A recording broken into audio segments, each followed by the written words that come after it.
So good morning, everyone. On behalf of the HSE National Research and Development Team, I want to extend a very warm welcome to the second of our Share and Learn seminars. So just to remind you that the aim of the seminars is to share research findings and research knowledge across HSE and with our partner organisations. And we particularly aim to share examples of how to get research into practice. I'm Virginia Minogue. I'm one of the senior members of the team, and as you'll see, I've got some of my colleagues from the team also on the call. So before we start, I just want to remind you of the resources that are available to support you in sharing and using your research, including guidance and training modules. And we will be putting a link into the chat function for anyone who'd like to use them. So we've got two great speakers with us today. We've got Dr. Sheena McHugh, Senior Lecturer and Health Services Researcher from the School of Public Health, University College Cork, and Dr. Robert O'Driscoll from Cork, Kerry Community Healthcare in the HSE, and Robert is a Senior Addiction Counsellor. So the format is that each of the speakers will be giving a presentation, and after each one, we'll have an opportunity to ask any questions. So please submit your questions in the chat function, as you will be muted during the call. And when you add a question to the chat, can you please make sure that you either send your question to everyone or to one of the panelists. So we will be recording the presentations and hope to make them available after today's event. And as you'll see from the chat, if anyone has any technical difficulties, you can rejoin the seminar by phone, and the details of how to do that are in the chat. So our first speaker is Dr. Sheena McHugh. Dr. McHugh is funded by the Health Research Board Research Leader Award, and she's going to talk about evidence use among senior management, understanding preferences and practices. So Sheena's talk is going to present the results of a recent qualitative study among senior management in the health service, which aimed to understand what they consider as evidence and how, when and why they use it. So Sheena's talk will include strategies to support evidence use in the health service. And this research was commissioned by the HSE Research and Evidence Unit. Sheena, you're very welcome. I'll hand over to yourself.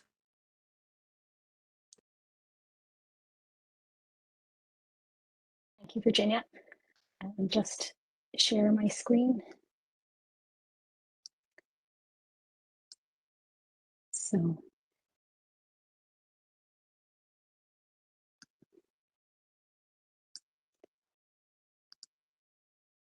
in the interests of quality, I won't share my video while I'm presenting my slides, but thank you very much, Virginia, for the welcome and for the opportunity to speak to you today. As Virginia said, I'm a senior lecturer at the School of Public Health in University College Cork, and I hold a HRB Research Leader Award in the area of implementation science. So today I'm presenting the results of some qualitative work that we did with senior stakeholders in the Health Service Executive.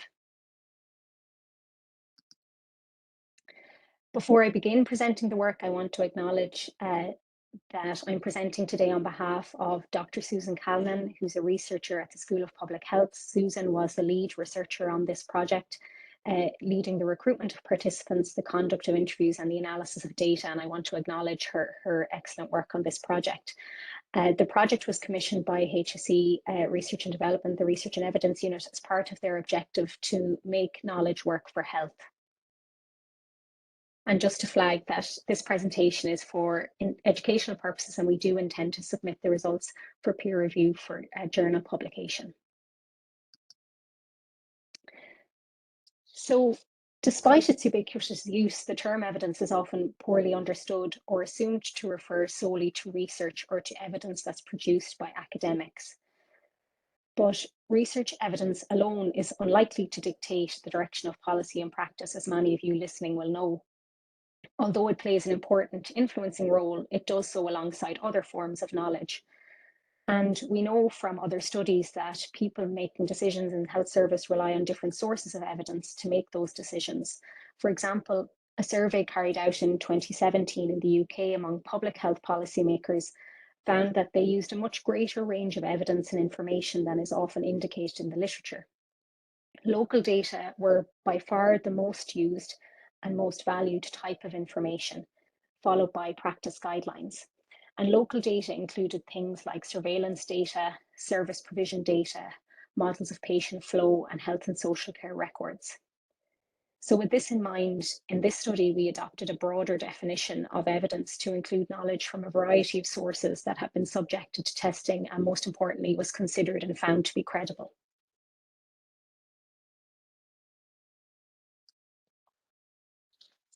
While using evidence to inform and improve healthcare policy and practice is widely recommended, frequent and optimal use of evidence remains challenging. And to date, there have been several systematic reviews and primary studies documenting the barriers to evidence use internationally. Some of the recurring issues include the access to evidence, practical access to evidence, time and opportunity to use evidence, the clarity and relevance of the evidence, and the organizational culture in which people are trying to use it. So against this international backdrop, when the Research and Evidence Unit in the HSE were commissioning this study, they were particularly interested in understanding the challenges and opportunities within the Irish health system. So our objectives were to explore the types of evidence used by senior stakeholders in the HSE, to identify key barriers and facilitators to using research evidence in particular, and to elicit their views on the supports and strategies needed to facilitate greater evidence-informed policy and practice in the organisation.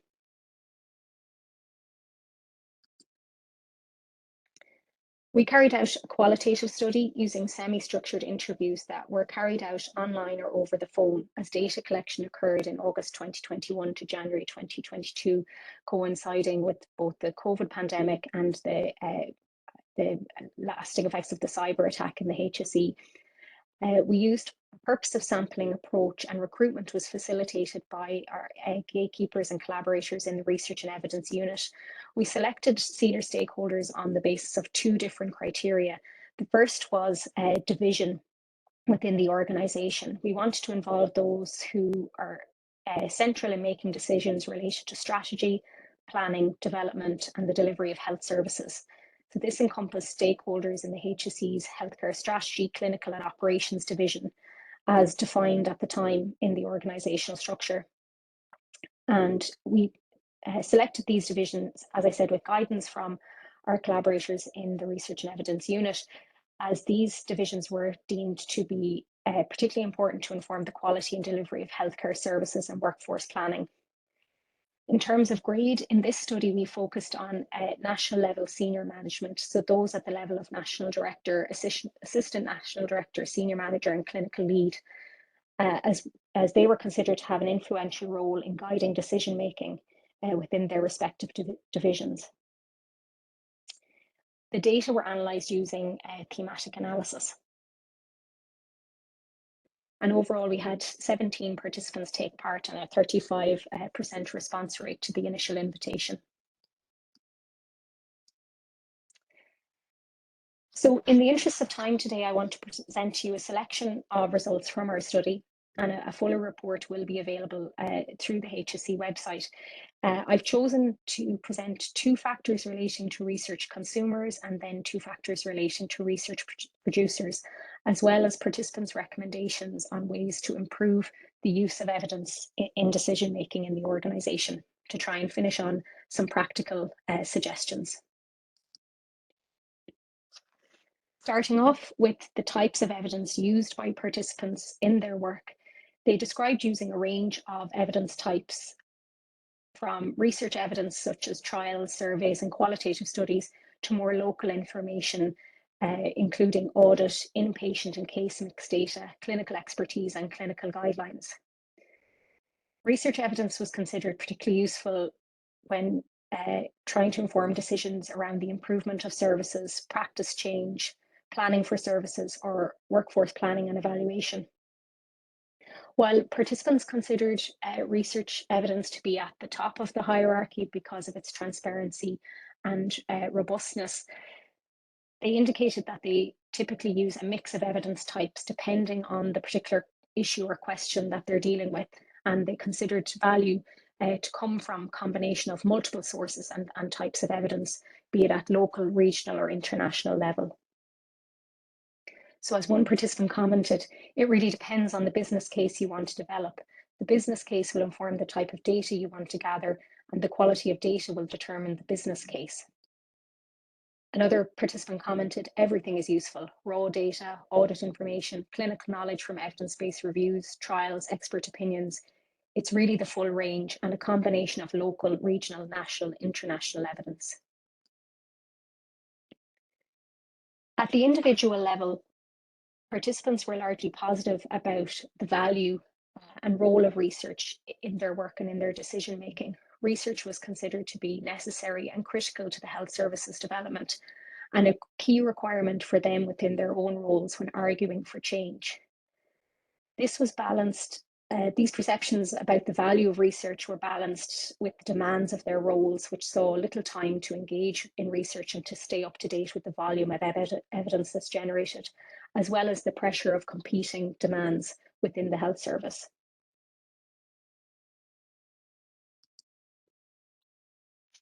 In contrast to the positive attitudes that we saw at the individual level, at an organizational level, participants believed that research was sometimes seen as a luxury rather than essential within the organization. In terms of the wider culture of research, there was a sense that the health service is just not that interested, and that its service orientation is somewhat divorced from research evidence. Some participants believed that the resistance to promoting a culture of research was driven by fears that research recommendations will generate further costs for the health service, rather than being seen as something that will ultimately save money in the long run.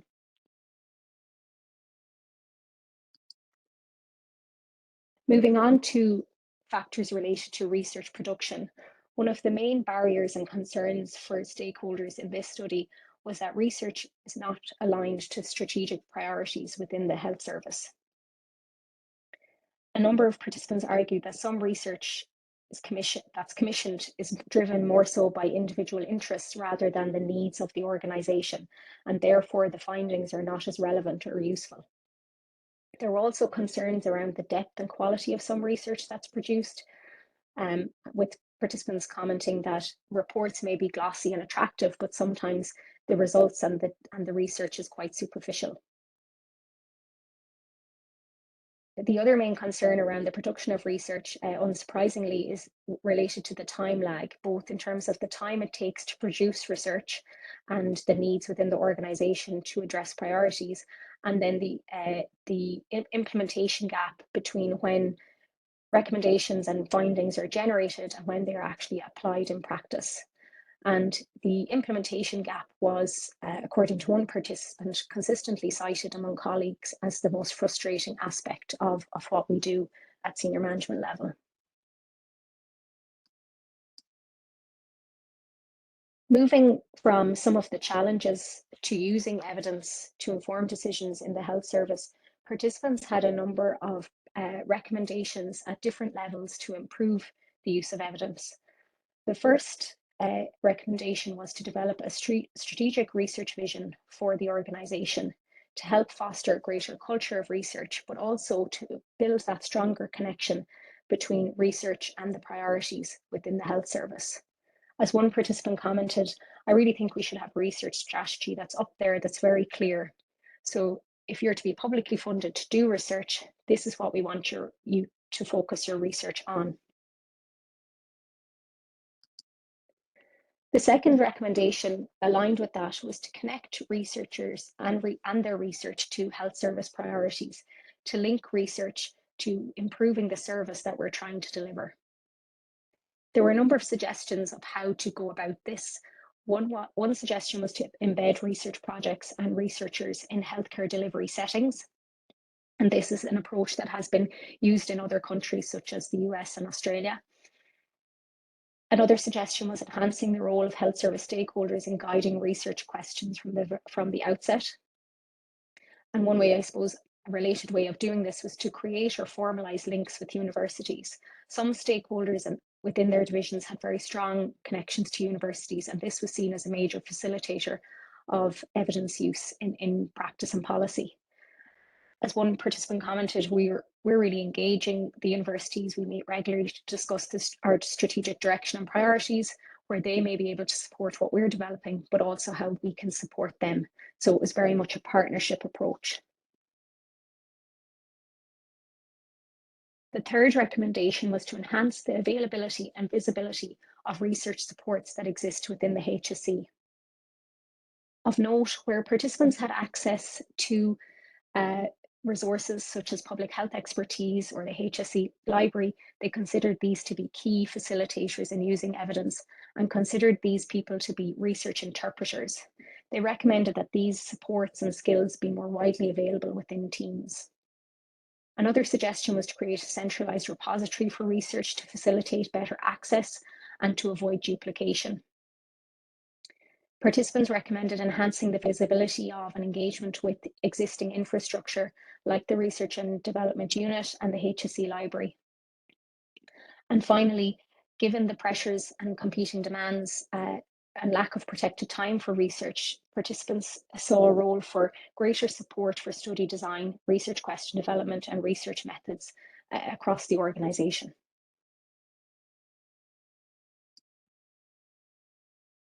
The final recommendation from participants in our study was to improve the dissemination and translation of research. And this is building on some of the advances we've seen in the last couple of years, where participants really valued brief and accessible outputs. And here, this was one of the positive consequences of the COVID pandemic, where participants felt they had access to timely and relevant information very quickly and welcomed opportunities such as webinars and the use of Twitter to stay up to date with research outputs and to familiarise themselves with debates around particular topics.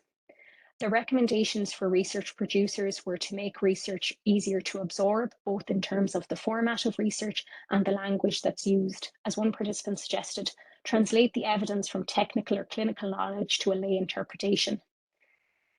Brevity was one of the key recommendations, and that researchers should really try to distill the key take-home points.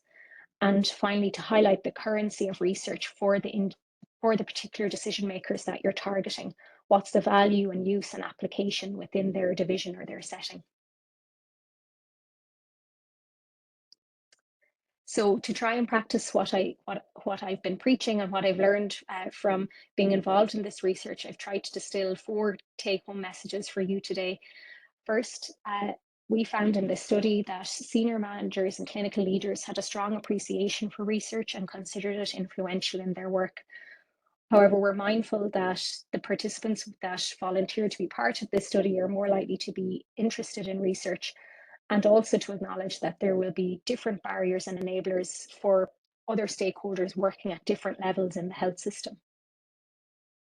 Despite the positive attitude towards research, our participants were very frank about the barriers to research evidence, both within the organisation and at the level of research and the researchers conducting it. And these included time, the wider organisational culture, accessibility and the relevance of research. All of the suggestions from our participants suggest that a multifaceted approach is needed to support the use of research evidence in policy and practice, both push, pull and exchange efforts to facilitate and support greater research use. So there's no one magic bullet. With this in mind, looking at the evidence of what works to improve knowledge translation, generally passive knowledge translation strategies such as simply printing and sharing materials are seen to be less effective. But it's important to note that no single knowledge translation strategy has been shown to be effective in all contexts. Conclusions about knowledge translation interventions should be taken while also considering the characteristics of the knowledge that's being transferred, the providers of that knowledge, the recipients, and the organisation in question. So there really is a need for a tailored but proactive and strategic approach. I just want to finish by again acknowledging Susan's work on the project, to acknowledge all of the participants who took part in this study, the research and development team in the HSE who guided the development of our questions and our topic guide and facilitated recruitment, and the wider research translation, dissemination and impact group who were an advisory group for this study. And finally, to acknowledge that my time is funded by the Health Research Board Research Leader Award. If you want any more information or would like to contact me, my details are available, and I would love to hear from you. So thank you very much. Thank you so much, Sheena. That was a really informative and useful presentation, and I think really helps us think about exploring the issues that are relevant to how we make best use of evidence in HSE. And so we've got a couple of questions for you. So the first one is, what proactive approaches do you think might be needed to support the use of research? Great question. I suppose my tendency with a question like this is to go to the evidence about how to best promote evidence. And a lot of different strategies are out there, and there are a range of different strategies. They're sometimes divided into push, pull, and exchange strategies. And I suppose different efforts have been seen to be effective in those areas. So starting with the caveat that no one single strategy has been shown to be effective in every context. Some strategies that have been shown to work are, I suppose, multifaceted approaches that may involve how the evidence is produced. So targeting it towards particular audiences, tailoring it towards particular audiences, engaging with knowledge brokers, people who can bridge the gap between those producing the evidence and those consuming the evidence. And then exchange strategies such as formal links with external organizations, be they universities or other organizations, where you can have formal links, I suppose, between expertise and then the people who know what the priorities are. So they're just some of the strategies that have been tried internationally. But I suppose it's important, the literature does suggest you should be considering what type of evidence it is you're trying to use and who are the consumers of that evidence. So to pick a strategy based on those contextual factors. Thank you very much. I mean, just a question from me, really, picking up on something you said in your presentation around developing a research culture. And you mentioned particularly how some of your respondents talked about their links with universities. And I wonder how you feel as one of our university partners, I guess, how you think those links with universities might enhance our focus on strategic priorities. Mm-hmm.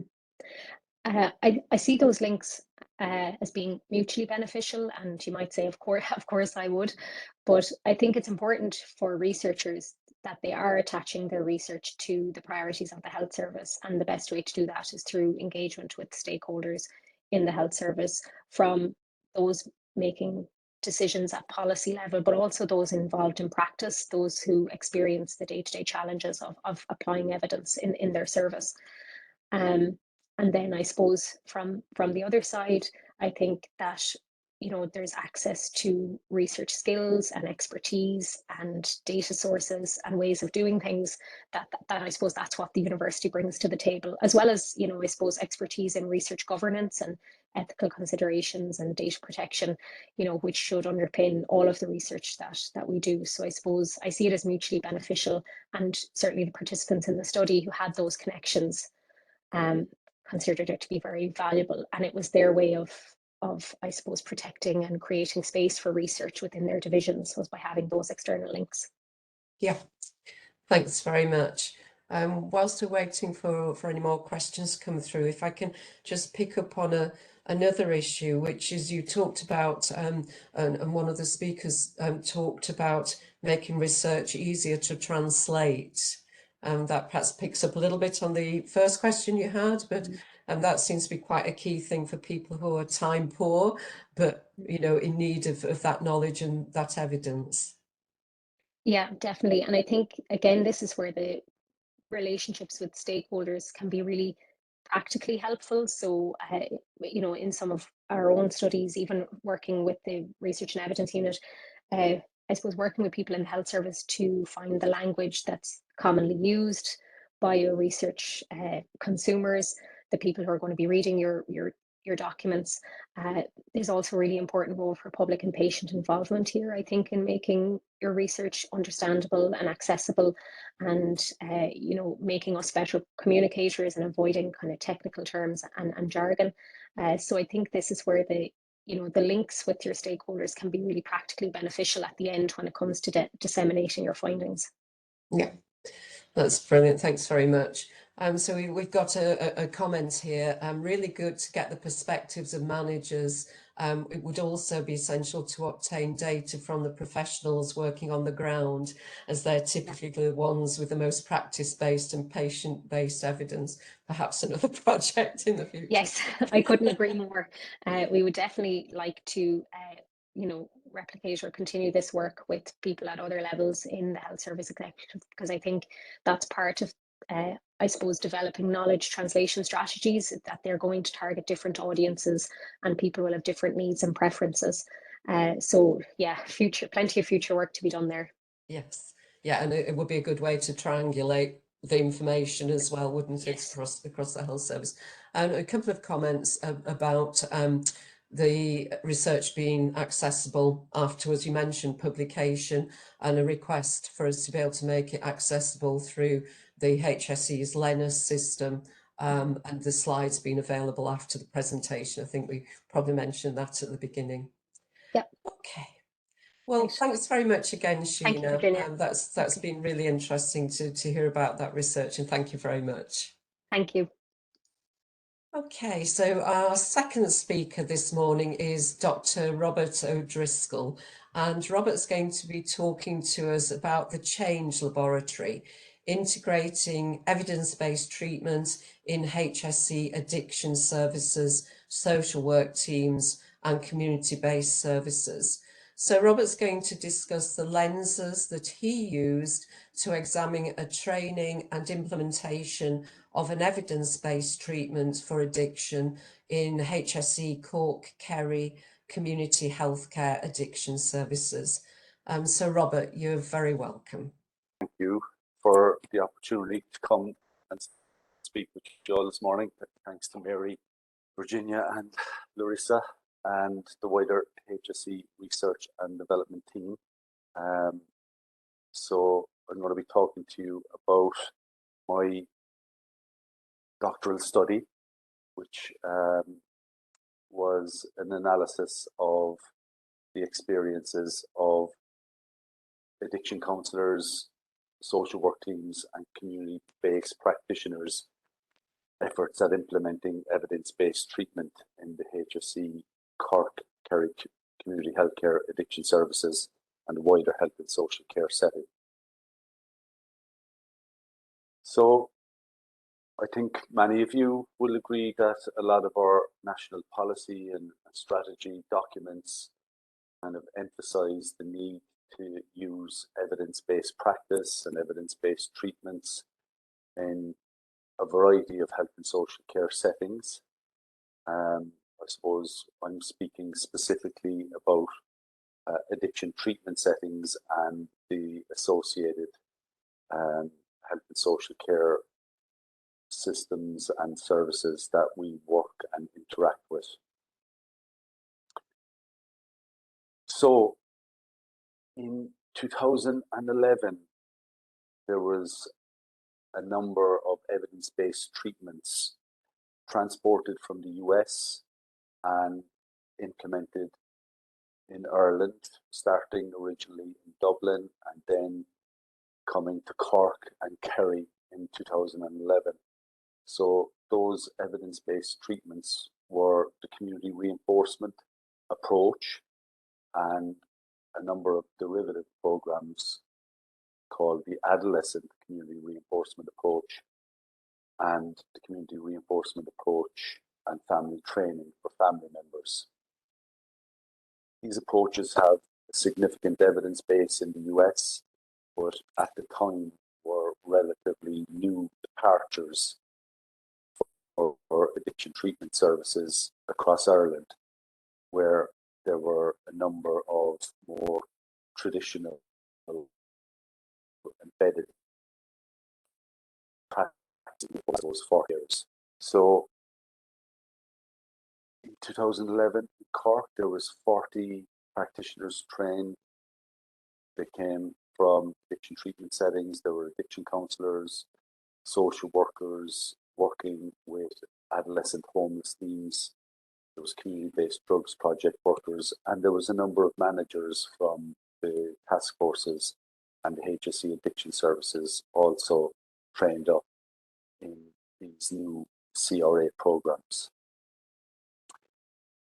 In my study, when I accessed those practitioners and approached them about participating in the research, 20 reported right from the start that they didn't have funding to pursue the implementation and accreditation CRA. 18 agreed to participate in the research, and I had 2 managers, 4 social workers, 4 community drugs project workers, and 7 addiction counsellors. And I also saw myself as a participant in the research, even though I was conducting the research. 2 declined the invitation to participate in the study. So this is very much a practitioner-oriented piece of research that I'm reporting on. Just to mention the methodology that I used, because it was important in terms of what we learned and found out from conducting research. So cultural historical activity theory, otherwise known as CHAT, offers a lens for analysing systems in terms of the tools that they use, the individuals involved in that system, community practice, the division of labour, the rules that guide practice, and how that community interacts with various objects in terms of trying to create sense and meaning and pursuing outcomes and goals as well. So it just offers a kind of a systematic lens to examine practice and systems. The other theory that guided what I did with my colleagues in the health and social care system in Cork and Kerry was the theory of expansive learning, developed by Yrjö Engström from the University of Helsinki. And that just offers a systematic process for reflecting on and examining practice with the aspiration to release the potential that's embedded already within the system in terms of developing practice and implementing new ways of working. So I interviewed the 17 participants in this study about their experiences of the training, the implementation of the evidence-based practices, and the accreditation process. And I used cultural historical activity theory concepts and ideas to identify what I called practice contradictions, tensions, and dilemmas that arose as a result of the introduction of a new way of working into the system. After the interviews, I invited the participants to a series of what are called change laboratory workshops, and the field work was conducted over a year, and the participants in those change laboratories were invited to reflect on the contradictions, tensions, and dilemmas that were identified from their own interviews, and to see could they kind of come up with new ways of thinking about practice, or potentially changing the way they actually worked together across systems.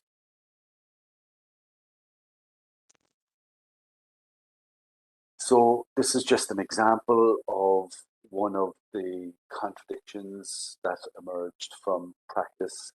For example, one of the managers talked about this huge emphasis on implementing evidence-based programs and treatments, and that in some way the client was missed in that, or the lived experience of the client was missed in that, in terms of building relationships and helping the clients to pursue their own goals and aspects for treatment, rather than just implementing a manualized, structured program.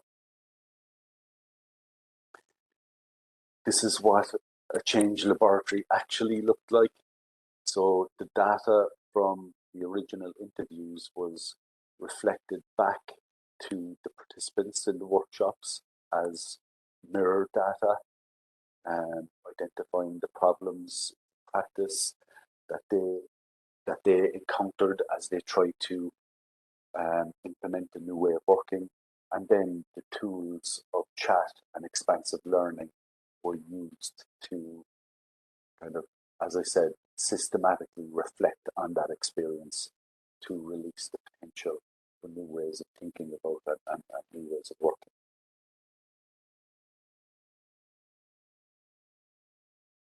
This is a map of the findings from the study that I conducted with my colleagues. Just to mention some of the key learnings from this whole study were that practitioners reached various stages of implementing the CRA programs, from pre-implementation to early implementation, and some reached advanced implementation. Another key theme was how the implementation process was led and managed, and that was from practitioner perspectives and from perspective of the managers themselves. For some managers, this was the first time they actually led a full implementation of a new evidence-based treatment. Other findings resonated with the work of Everett Rogers in his seminal publication called The Diffusion of Innovation.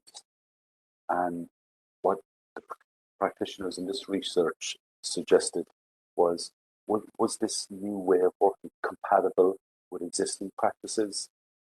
How complex this new way of working was? Could they see it in practice or its observability? And what relative advantage it offered over the more traditional embedded ways of working? And also, could they adapt it and trial it out in their work environments to see did it fit for the young people and families and individuals they were working with? They also identified some pros and cons of the training in terms of the approach of the program purveyor, which is Dr. Bob Myers from the US, and then some very practical challenges they encountered as well. For example, they had to record sessions with service users and then upload those sessions to experienced clinicians for coding and feedback and coaching on their work.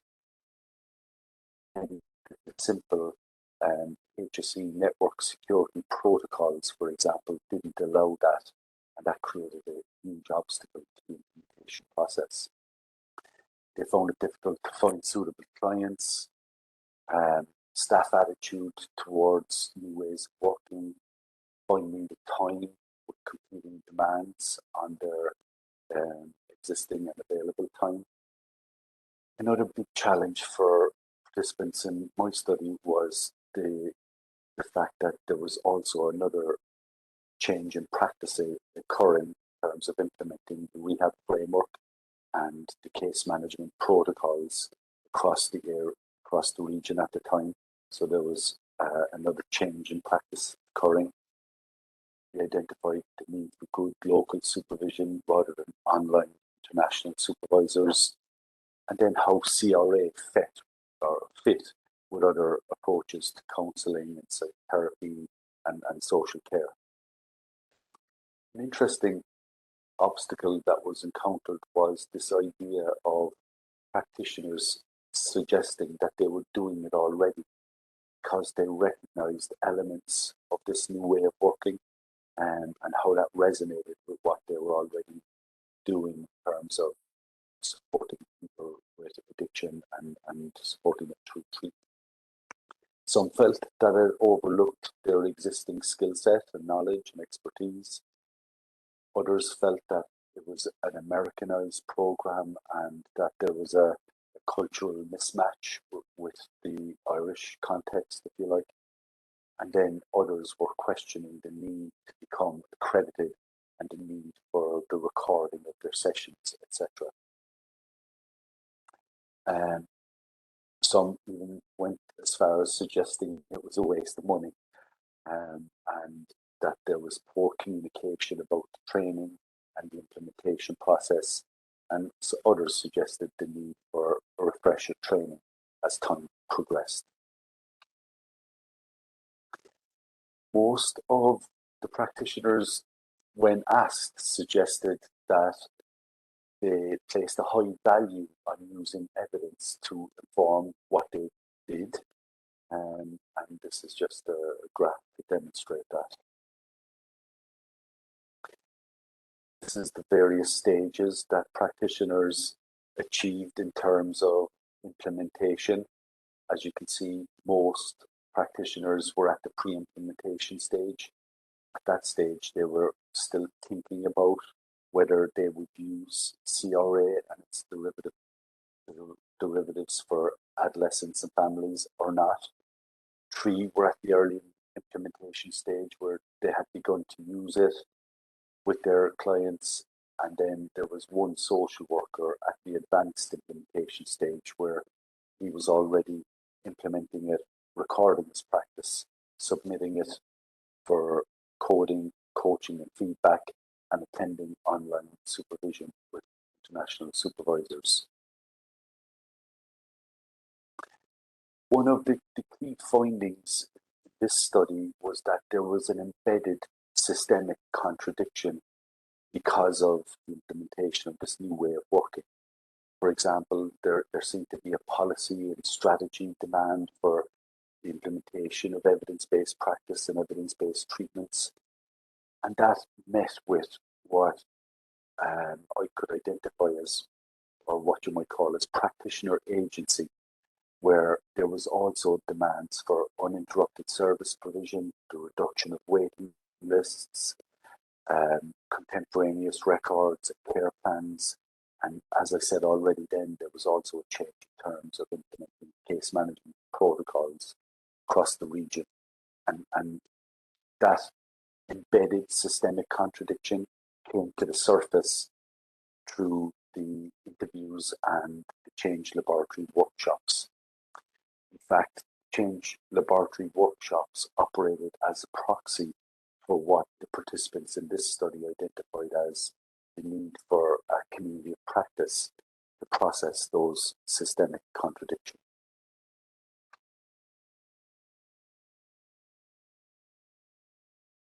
So, as a theoretical metaphor to understand what was achieved from this research, in some ways, Vygotsky's zone of proximal development helped us to identify the actual developmental level of the practitioners and the wider system as a whole, and the identified thematic findings could be used as a kind of a scaffold to help the individual practitioners, the various professions, and the wider system to identify the parameters of the zone of proximal development for the system, and what the participants in this study identified was needed to enter into that zone of proximal development was what they called a community of practice, where when they came together in those change laboratory workshops, they found that they had some common ground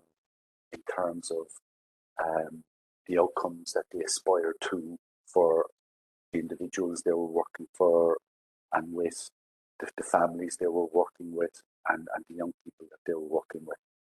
And when they came together, they were able to support each other, share knowledge and experience in terms of the implementation process, and support each other as well in their aspirations in terms of pursuing accreditation. And it was in those workshops that they said they felt like they were a part of a wider community of practice, it allowed them to come outside of their existing silos and services, and to share practice wisdom and insights across the system, and to kind of harvest that expertise that was distributed across the system. So look, again, thank you for the opportunity to talk to you about this study, and I can take any questions if there are questions at this point. Thank you very much, Robert, for sharing those challenges of research into practice and implementation as well. And that was a really good practical example for us. So we've got a first question for you. Adapting to a new approach is challenging. What do you think might help best to support people to take on a new way of working in practice?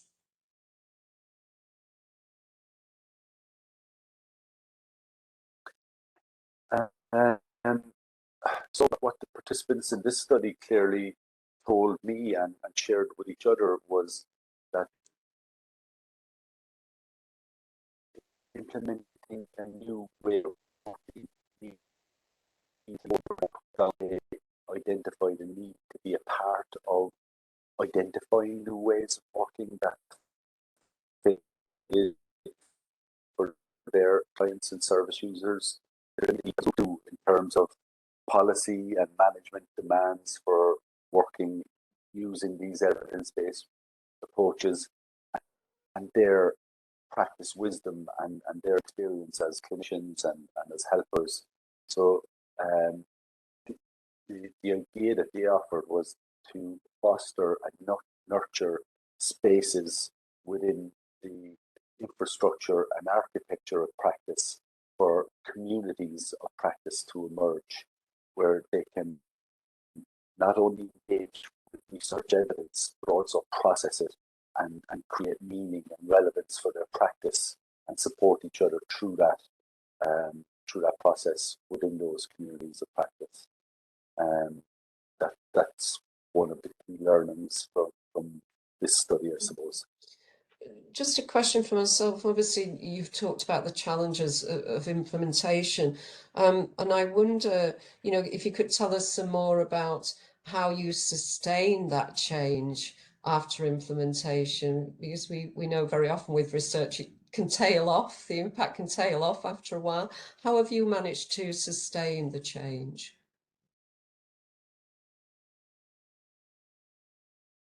I suppose, full disclosure, it would appear that by the end of this study, only one participant went on to be fully accredited, and it also appeared over time that participants, I wouldn't say it was a full failure in terms of implementation, but over time, participants in this study reported that they were reverting back to more embedded ways of working, more traditional practices, and that kind of evolved from their own experience, their own training, their own professional development. You're breaking up a little bit, Robert. Way of working, so education was sustainable. You might just want to turn your camera off because you're breaking up a little bit, perhaps. So we have another comment and question here. Thanks, Robert. What a great piece of work. It's so important to include the perspectives of therapists and staff in implementing evidence-based approaches in addition to patient outcomes and experiences, as they both work in tandem and contribute towards sustainability in terms of organisational and cultural context. I don't know if you want to add anything to that, Robert.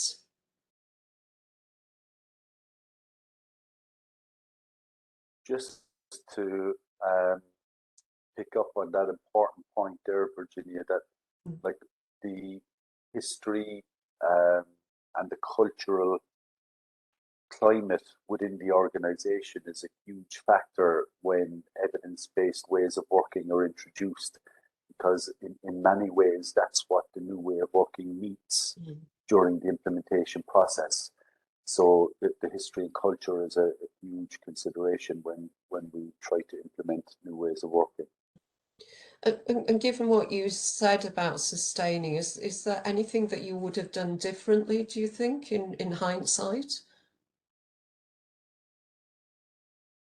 Well, I think what the participants suggested was that there needed to be a fully understood, clear, communicated implementation plan. Other areas, for example, when we looked at Dublin, seemed to progress further with the full implementation of this evidence-based treatment, but there was at times a lack of clear, regular, consistent communication about what that implementation plan was and how to overcome the obstacles that arose as the plan rolled out. So that's what I would suggest, a kind of clear communication strategy, a clear implementation plan, and a plan that was informed by the participants and the practitioners who were expected to deliver the intervention. So really points, I guess, to having a very good impact plan and with a communication plan within that as well, in terms of planning for the dissemination and the translation of the research from the very beginning of the project. Okay, well, I don't think we've got any more questions for Robert at the moment. So I just want to thank both Sheena and Robert, our speakers, very, very much for their excellent and informative presentations. I think we've learned an awful lot from them today, particularly about applying evidence and research into practice. So thank you very much for both of you, and we'll make the presentations available after today's event. So I also want to thank Larissa Sexton and Katrina Maguire, who are responsible for setting up and running these events and all the work associated with them that goes on behind the scenes, and want to thank Mary Morrissey as well for her assistance, and a particular thank you to all of you, the audience, for attending today. Just to let you know that our next seminar is taking place in July. We'll be circulating details of that shortly. And at that seminar, we're going to have Dr. Austin Waters, who's going to be talking about the use of data for producing impactful research for practice and informing healthcare planning in older people's services. And we'll also have Dr. Natalie Hessian, who'll be talking about the ongoing impact of COVID-19 on clinical and non-clinical staff working in cancer care. And just to remind you that if you do have any suggestions for topics for forthcoming seminars, please let us know as we're booking next year's events. So we're very much looking forward to welcoming you all to our next event. And as I said, we'll circulate information about that very shortly. And so thank you once again to our speakers, and we hope to see you at our next event. Thank you.